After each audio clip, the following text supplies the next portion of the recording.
আমরা প্রিসাইজলি শহীদ প্রেসিডেন্ট জিয়াউর রহমানের line follow করছি, এটা আমাদেরকে করতে দিচ্ছেন না কেন? উনি তো গণভোট করেছেন।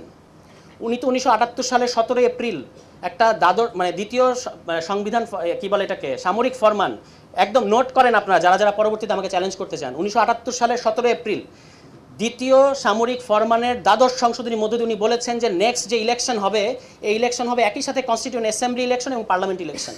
এই কথাটা উনি বলেছেন। আজকে আমরা বললে আমাদেরকে শুনতে হয় যে এটা আপনারা কোথায় পাইছেন, এটা আমরা শহীদ প্রেসিডেন্ট জিয়াউর রহমানের কাছ থেকে পেয়েছি, এটা আমরা বিএনপির ইতিহাস থেকে পেয়েছি। দুর্ভাগ্যজনক ব্যাপার হচ্ছে আজকে বিএনপির ওই ইতিহাসটা মানতে চাচ্ছে না বা স্বীকার করতে চাচ্ছে না।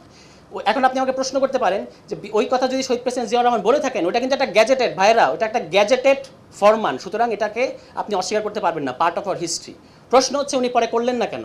করলেন না, আমার ধারণা কোনো মাথা মোটার উকিল এসে ওনাকে বুদ্ধি দিয়েছেন যে আপনাকে এটা করতে হবে কেন, আপনি পার্লামেন্টে জিতবেন, জেতার পরে পঞ্চম সংশোধনী করবেন, তাহলেই তো কাজ হয়ে যাচ্ছে। হ্যাঁ, কাজ হয়েছে, যতদিন উনি জীবিত ছিলেন কাজ হয়েছে। এবং দেখেন যখন বিএনপি পাওয়ারে নেয়, আওয়ামী লীগ এসে 2008 সালে কি বলছে, পঞ্চম সংশোধনী অবৈধ। আজকে পর্যন্ত পঞ্চম সংশোধনীর স্ট্যাটাস কি? এটা অবৈধ। বিএনপি এসে এটাকে আবার বলবে যে হ্যাঁ এটা প্রয়োজন ছিল, এটা বৈধ।